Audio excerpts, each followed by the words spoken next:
So Riemann versus Lebesgue. And the main theorem reads as follows.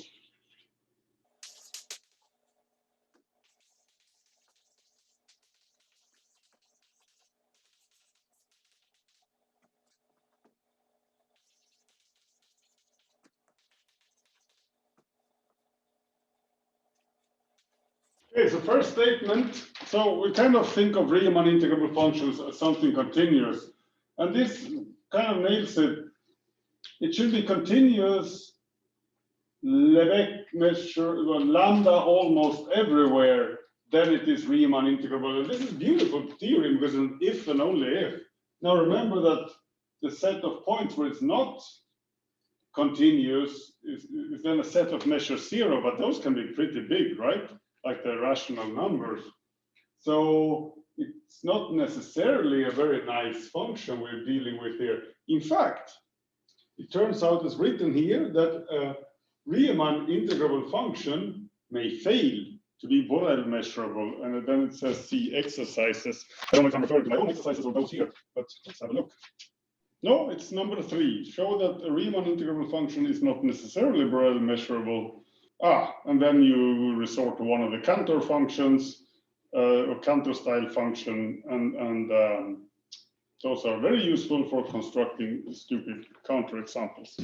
Oh, yes, it's pretty obvious, right? So you take a set which is Lebesgue measurable, but not Borel measurable, and it has measure 0 and closed. Yeah, so such sets. No, okay. So the Cantor set is closed and has measure 0, and this guy is going to be a subset. So if we take characteristic function of that, it's going to be continuous. It's going to be identically 0 everywhere off the Cantor set. It's continuous at every point in the complement because it's open and the function is identically 0. But on the set, which is Lebesgue measurable but not Borel measurable, of course it's not continuous there. Okay, interesting. But so anyways, but then we run into trouble here if there are functions that are continuous lambda almost everywhere, but not Lebesgue measurable, then we would have some class of functions where the Riemann integral exists, but not the Lebesgue integral. Fortunately, that's not the case. So here's getting back to this question why we deal with 2 sigma algebras, sometimes Borel, sometimes Lebesgue. Well, here's an example where Lebesgue is clearly superior.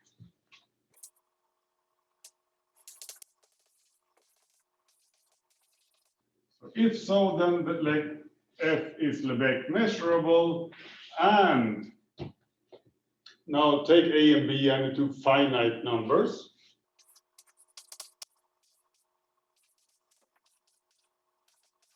This is in the sense of Lebesgue, this is in the sense of Riemann, so the 2 integrals coincide. Maybe just any finite numbers. Of course, you might have learned in the Riemann integration course that you can allow b less than 1 and then you flip the signs. That's something we don't deal with here. We don't have intervals going backwards, so that just forget about that. Let me add a theorem here. So what happens now if a or b is infinite? Then, okay, so the punchline is this is then true if your function f is absolutely integrable, meaning you can integrate the modulus, or which is the same in L1.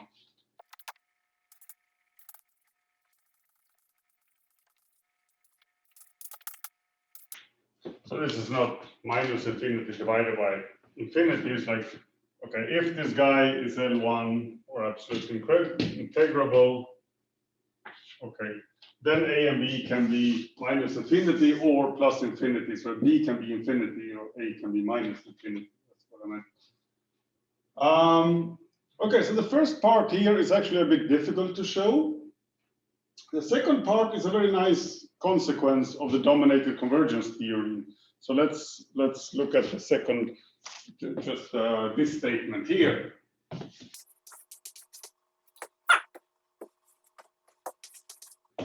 First, you use the dominated convergence theory with g of x being equal to the modulus f of x, and fk, so you need a sequence of functions to apply the dominated convergence theory. Fk of x is going to be characteristic function. So let's say b is infinity, a is finite. Then I take this. So I just chop it off at some point, right? Here's my f. Okay, so f can go up and down. And then modulus f is going to do this. So that's my g. You said you can see colors, but anyways. Then it's like this again. This is my function. Below is probably not even good. All right, so this is g. Let me write f here. And then if this is k, I'm just going to cut it off there and just erase everything else. The red one still continues, but the white one just stops there and goes down and becomes 0. So then that will be my f k, right? And then I do this either like we were discussing earlier, you can have like a floating limit or an integer limit. You can apply the dominated convergence theory in both cases. So here can be either an integer or just some real number k going to infinity. It doesn't matter. So since this is L1 is clearly bigger than or equal to all of my fk's, right?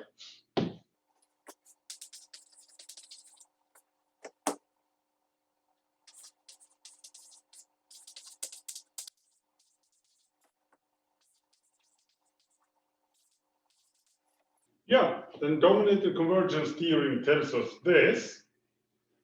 Now, armed with this, we can use the first part here, say, okay, this is a finite interval here. So I can flip this for limit k goes to infinity, integral from a to k, f dx in the Riemann sense now. And now here's the beautiful thing. This, according to Riemann, is equal to this, but that's by definition, right? We define this so-called generalized integral as this kind of limit. Whereas here in the Lebesgue world, this integral just exists. It exists, by the way, we define integrals, and this limit thing is then a consequence of the dominated convergence theory, or if it's a positive guide, monotone convergence theory, which is much more aesthetic, right? So this is an existing object, and here's a way to compute it, rather than going like defining this via this limit here. And so this is also where things get a bit treacherous. So take a function like sinus of x divided by x, right? It looks like this, kind of goes slowly, the modulus goes to 0, here's 1. And it's a long calculation, I'm not going to do it, but this guy is not in L1, right? So these bumps between, pi, 2 pi, and so on, well, pi half, well, whatever. The distance here is pi between consecutive bumps. And their size would be something like 1 over k, if you start counting some constant times that. So 1 over k, if we sum that up, it goes to infinity, right? So this is not. Okay, so you heard me, I said not, but I forgot to mark it in the notation. So the notation is wrong here. So the inclusion sign should be not included in sign with a dash over it. In L1, meaning that from a Lebesgue point of view, this number here makes no sense. It doesn't exist. However, if you do this on the Riemann side, this bump is going to be like, okay, 1 over 2, then 1 over 3, 1 over 4, 1 over 5. But now you have cancellation. So at the end of the day, you're going to see, or it's possible to show that the corresponding limit, if we integrate like this and take a limit as k goes to infinity, that exists and is a finite number. The problem with that is it's a bit like this Riemann rearrangement theory. That number has no meaning whatsoever. So it's actually better to not have that number existing because it can only lead you to false conclusions. Anyways, it's a very unsafe number. So if you start to reshuffle this, the order if this function is coming, then you can get different numbers there, just like in the Riemann rearrangement theory. So how do I sum this up? general Riemann integral exists, but it is not direct in the That means that it's not L1, but actually we can go one step further. The integral doesn't exist because the positive part of this function has an infinite integral, the negative part of this function has an infinite integral. And then, yeah, it really doesn't exist in any Lebesgue sense. But yeah, most of the time the two integrals exist and coincide. If one, yeah. So that's the take-home message here. This is just something that could happen, esoteric case. Okay, let's look at the proof now for this the first two lines of the theorem here. Okay, this argument is actually beautiful. I had forgotten it, but so we have to go through the construction of the Riemann integral to understand what's happening here. Let me paint that over here. So again, I just paint my function f as if it were continuous, and then we have some sort of partitioning, right? So this is x1, sorry, x0, x1, x2, x3, x4. Then this is my partition P, is the collection x0 dot dot dot to x4. And I consider all types of such partitionings. But for a given such partitioning, okay, I consider functions which are lower sum, so to speak. But you know, it depends a bit on how you set up your Riemann integral, but usually, I mean, you can consider just any sort of stepwise continuous function from below. You don't need to really put it, I mean, it could have even a lower value here, but that's stupid. So let's define a function, given a partition, let's define a function, and we can call him G, such that for each interval of the partition, G is the supremum value in there, okay? And then for the same partitioning, we construct, so we call this GP, okay? And now we do the same for the upper sum, right? So I'm going to call this function HP. And now the idea is that the area of what's down there, we're going to call it LFP. Similarly, the area under this bigger guy, HP, we're going to call it UFP. So upper sum, lower sum. Okay, and what we want is then that, it's in intuitive sense, the limit as the partition goes finer of this and this should be the same thing. There are a few equivalent definitions here. They're all equivalent, but that needs proof. But I'm just going to pick one of them, so we go with this. So this integral exists if for all epsilon bigger than 0, there exists a partition P with starting at A ending at B, such that the upper sum FP minus the lower sum FP is less than epsilon. Okay?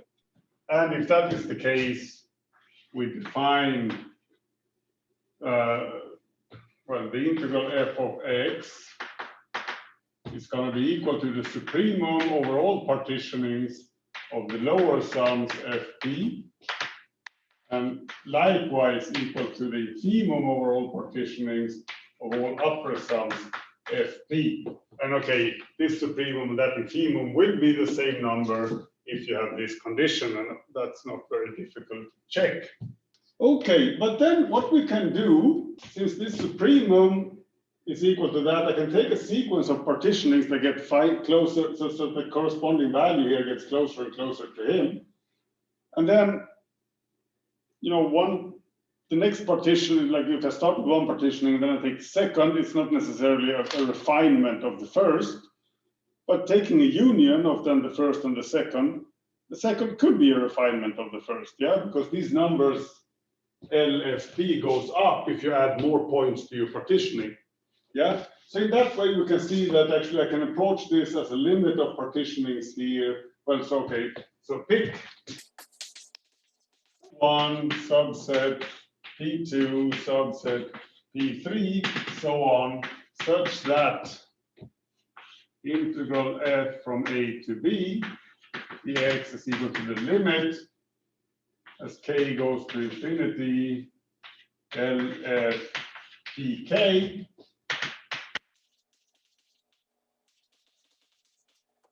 So we can also play this game of making refinements.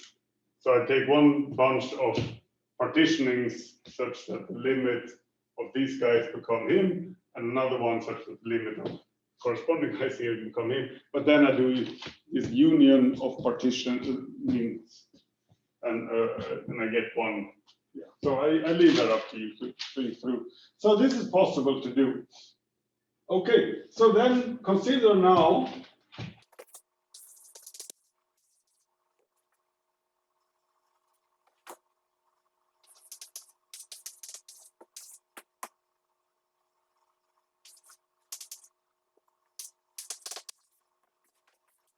yeah, I got, so I was thinking now whether boundedness of f, if something is continuous, in a compact interval, it's also bounded, but if it's continuous almost everywhere, is it then bounded? No, I had missed that in my note. You have to add boundedness to the assumptions.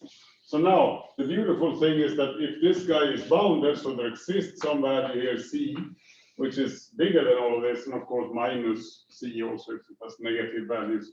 So the modulus of our function f sits between plus c and minus c. Then I can use the dominated convergence theorem on these two sequences, right? Because then the modulus of h pk and gpk is less than or equal to the constant c, which is integrable from a to b, right?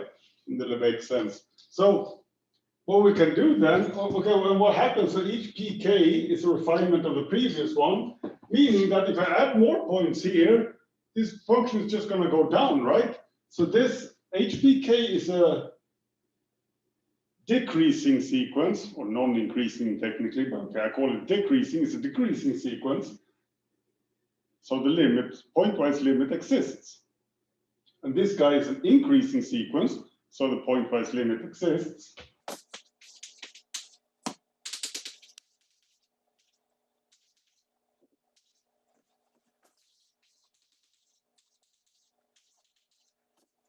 Okay, so since for each point, the GPKs are lower than the HPKs, so the limit here is going to respect that inequality. So we have that G is less than or equal to H.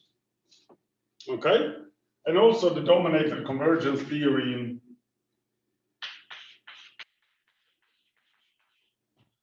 that the integral of H, the lambda, is going to be equal to this, the limit of the integral of these guys, right? But that's exactly these upper sums, and the limit is this. So this becomes the Riemann integral, and same for this guy. No, I'm not writing out the set A to B here. Okay, so clearly we have also, we can squeeze F in here, right? So we have G less than F less than H. And now, but this, now I reshuffle, so H minus G is a positive function. If I integrate that, I'm getting 0, right? Meaning that H minus G is 0 almost everywhere. And why the hell does that mean that F is continuous almost everywhere? So actually, that final part of the argument is very beautiful. I mulled it over, it's a new day. I had enough of freezing my ass off here in the rooms. I don't know, they keep them at a low temperature to save energy or something. Come on, camera. Oh, you piece of junk. All right. So, let me paint this really big since the camera is like going crazy. So if I have a point here, x, you know, there's these partitionings, okay? So and each partition has you know, there's a finer grid every time. So these are like partition points. But if x is not, right here, if x is not in the union of the partitionings, and it is a point where the limit, you know, of the lower, that we just constructed this function g, where g of x is equal to h of x. What's going to happen then is that, okay, we have our function here, f of x, and we do not know if it is continuous there or not. But this function h, so the function, let's say that this is the last grid points of the Pn. It means that Hn is going to be constant here, right? To some values. This is Hn, like that. And Gn is also going to be constant here, right? So here's Gn. And the gap here is going to be small, right? Because the limit of Hnx and Gnx is going to be f of x. So this gap is closing in. And here you see it, right? This is continuity. If at Pn plus 1, the grid points got a bit closer, yeah? Now we consider Pn plus 1, we added not grid points, but partition points, right? Okay, then now the new guys, then you're gonna have Gn plus 1, something like this, and Fn plus 1, something like that. And yeah, this is continuity, right? So for each epsilon, I can always find an n high enough that this gap here is less than epsilon. And then I just look at the projection down on the axis here, how wide is that? And there I get my delta. Yeah, because the function values of f, whatever they are, continuous or not, they are inside this little corridor there. So that's how you see you get continuity at all points where this equality holds and that you're not sitting on the union of the partitions. Meaning almost everywhere, because this is a countable set and this fails at the set with which has zero measure. So the union of those two sets still has zero measure. Beautiful, no? So now we have shown that if the function is Riemann integrable, it is continuous almost everywhere. We have to do the reverse also. So if it's continuous almost everywhere, why is it then Riemann integrable? Well, actually, it follows from doing kind of similar considerations. So the idea here is that you choose a sequence of partitions such that the biggest size, which, okay, let's agree that diameter of the partition or the mesh size or whatever is equal to the maximum of, you know, if I call the points P and J, right? So these are my P and 15 or whatever, maybe the final grade, this is P 10 plus 1, 17, I don't know, it's just giving me these spots. So this is like the maximum interval you have for the partition N. Let's give that a name, let's call it delta N, okay? So if we just choose any sequence of partitioning such that delta N goes to 0, and then you consider a point X where you know that the function is continuous, well, then there exists an interval delta, you can do, you know, plus minus delta down here, such that the values of f is within plus minus epsilon up here, meaning that the corresponding value of Hn and the corresponding value of Gn for that subinterval is going to be within this epsilon. So that goes to 0, right? When n goes to infinity, that gap, meaning that at all points where we have continuity, we're going to get limit Gn of x is equal to Fn, not Fn, but f of x equal to limit Hn of x, n goes to infinity, n goes to infinity. This happens for all x where f of x is continuous.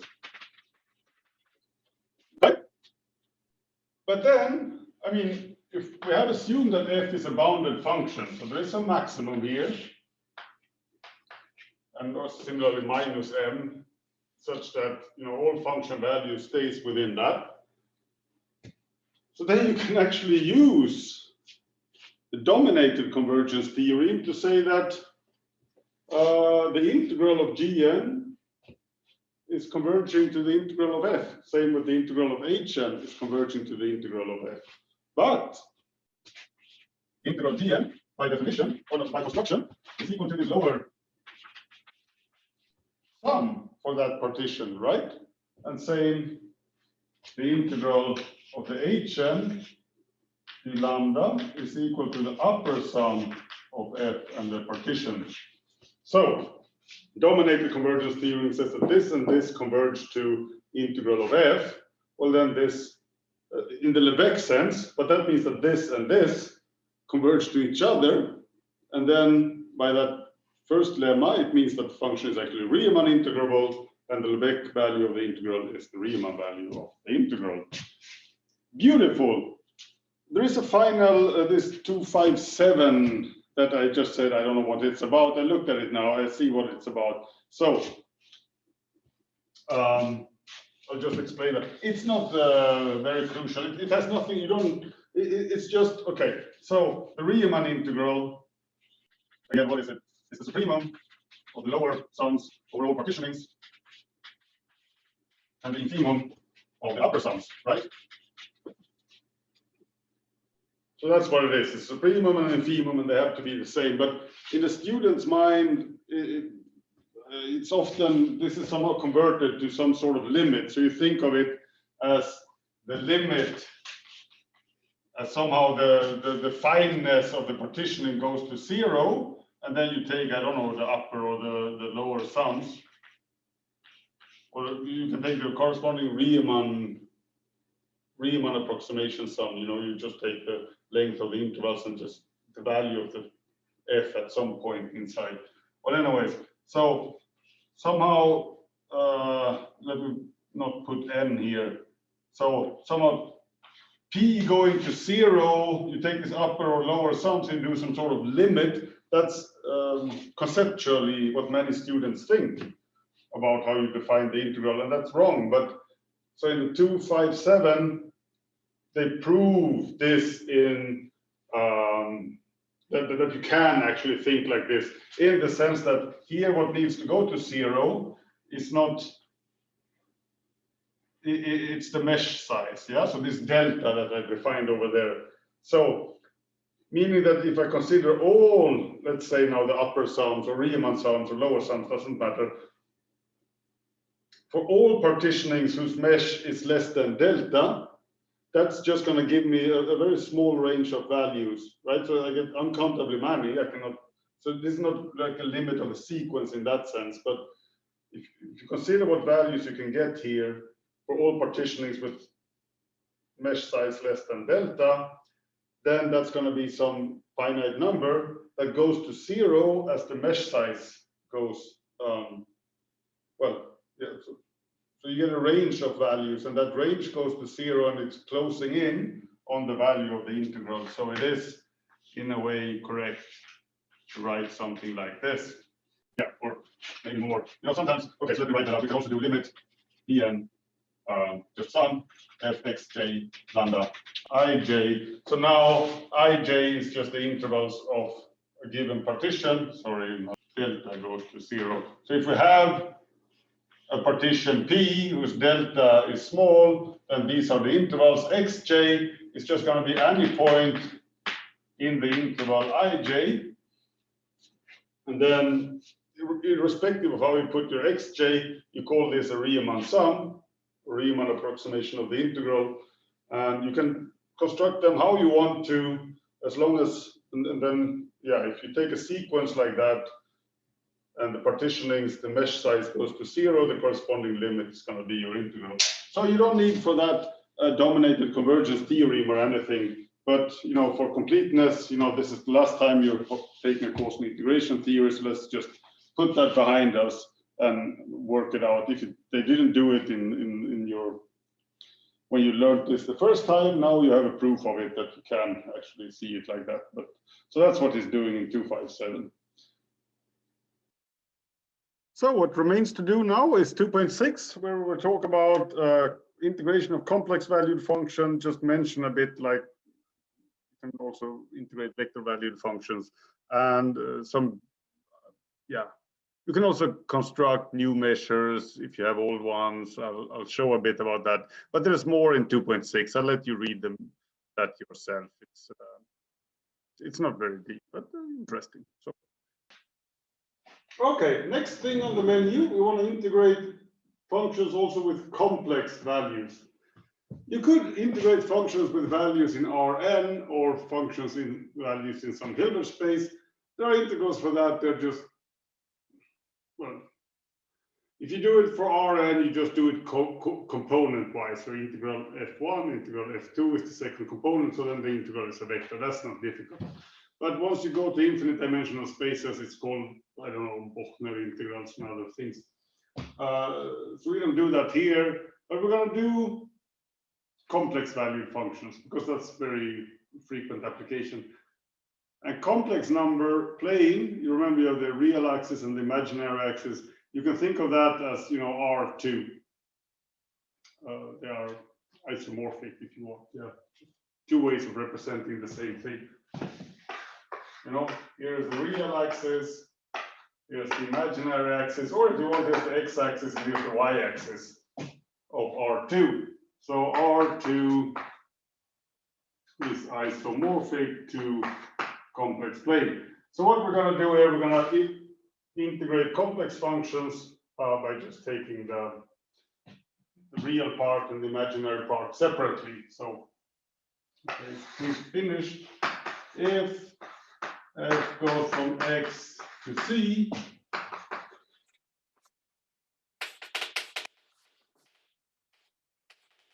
I'm going to call it f real plus I times f imaginary. So I is the imaginary unit.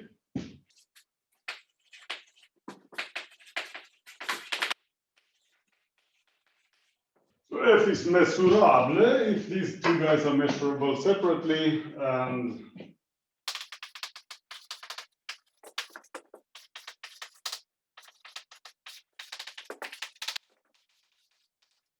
so the definition of the integral is just sometimes write equality def on top.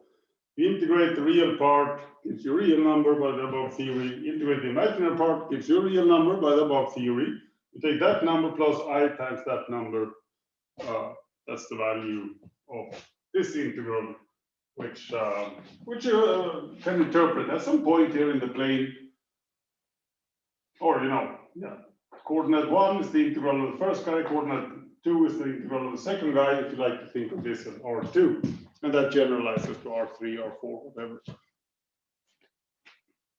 Okay, so what else? Okay, so we have this formula that the integral of a sum is the sum of the integrals. Another thing is the triangle inequality for integrals, which looks like this.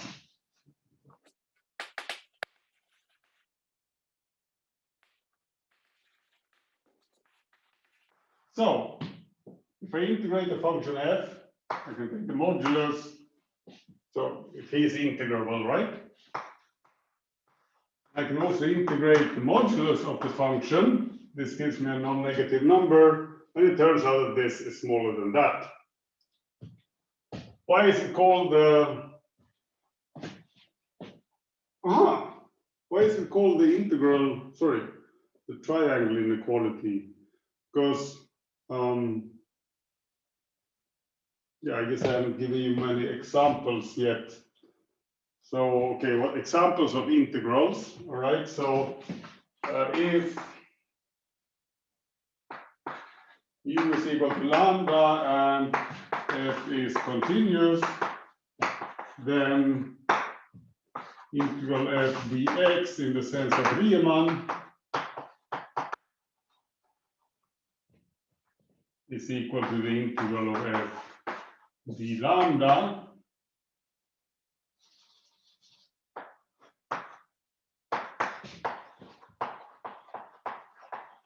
But more on that in section 2.5. It's okay, but I should have said this maybe earlier.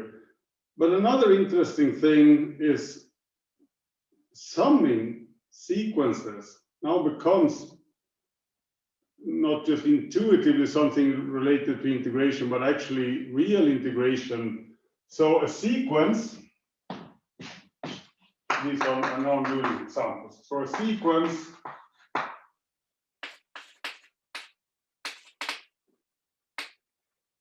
so let's take even a fine, well, okay, so an infinite sequence. We can think of that as a function a on the natural numbers with values in R, right? So a of k is ak.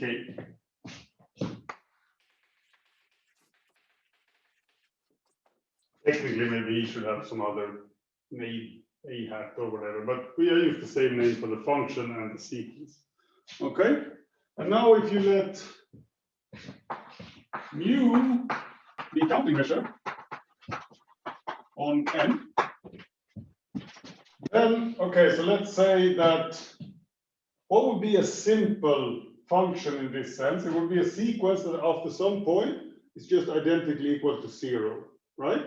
So, okay, so let's say that if a is simple, then integral a to the mu, that's just the sum. K goes from 1 up to some big number k, beyond which the thing is 0.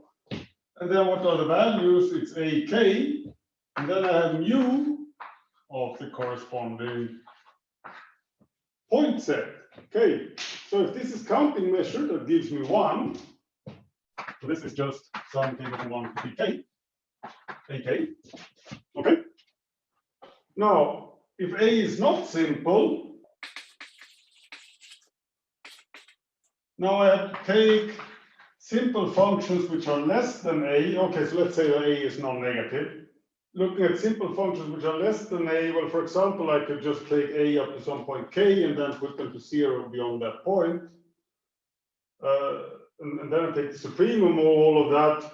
So supremum of all of these numbers, well, that's the sum from k from 1 to infinity, right? If you think about it for a while, you cannot take some other choice of a simple function and get something bigger. So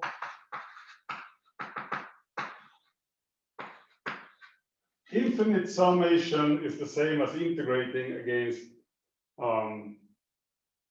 counting measure.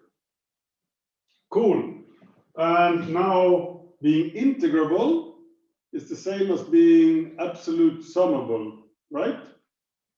So if these are positive and negative values, then integrable means that the integral of the positive part is finite, integral of the negative part is finite.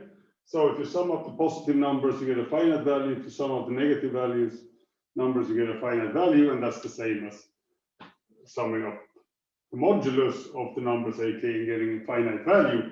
So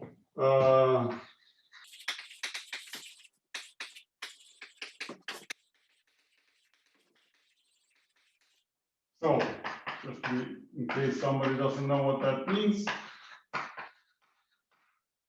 it is this condition. Okay. So this holds for all non-negative sequences, and in more general sequences where you allow signs. We go here.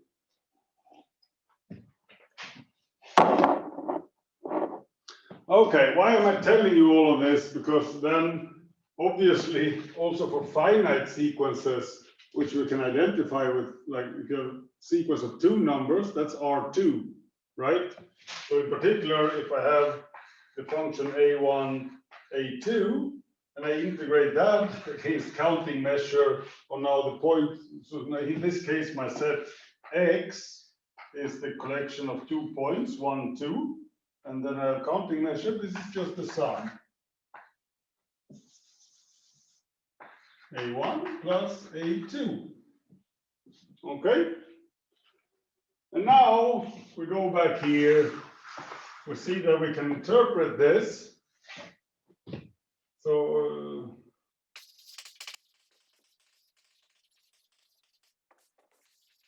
in this case, the triangle inequality reads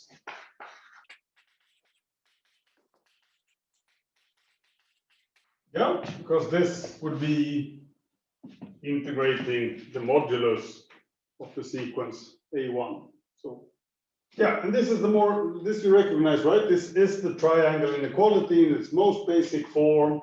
So this is, in some sense, a lifting of that to a more general setting. Of course, we can also consider vector valued integration, then it is really, the analogy is even stronger. But anyways, or then the triangle inequality in Rn becomes a special case of this.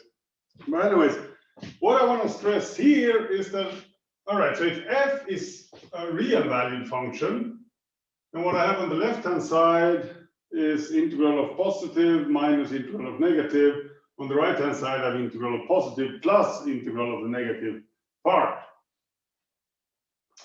So that is then the inequality is obvious. But when you have complex valued numbers, it's actually not at all that obvious how to prove this thing, because now this is a complex number, and here you have a non-negative number. And there is a very nice, clever trick that goes into proving this inequality, which I will now display for your convenience. Okay, so first of all, modulus f of x is less, well, I mean, it's equal to square root f real square x plus f imaginary square x square root of that, which is less than or equal to modulus f real of x, because this, now I use the triangle inequality on numbers. So we have this, meaning that if the real and the imaginary part are integrable, then so is the modulus here. Vice versa, clearly the real part at each point is less than or equal to the modulus of x at that point, and also like this. So if this is integrable, then the real part and the imaginary part are integrable. So finiteness of these integrals is not a problem. If the left-hand side is finite, the right-hand side is finite, and vice versa. If alpha is a complex number, we have that integral alpha f d mu is equal to alpha integral f d mu. And this is actually requires a few lines to prove. There's nothing difficult going into it. It's straight mechanical, but it's a bit boring to show, right? So he has a real and imaginary part, he has a real and imaginary part, and you get like 4 combinations here. So you have to check that you get the same thing. That's not a difficult thing. So now if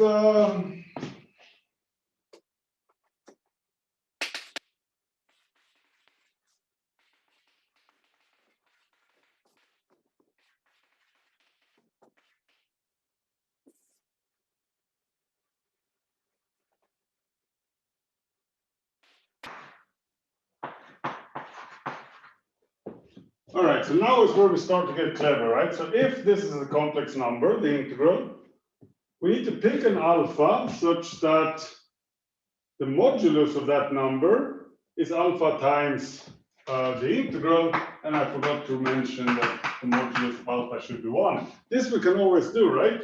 Because we're dealing with complex numbers. So your integral f the mu is somewhere here. And if you let alpha to be e to the power of I times theta, that angle, you conjugate it, and it's multiplying with a unitary number in the complex field is just like a rotation, right? So we can find some alpha so that we rotate this guy down here. So in particular, alpha should be e to the minus I theta. Right? So then,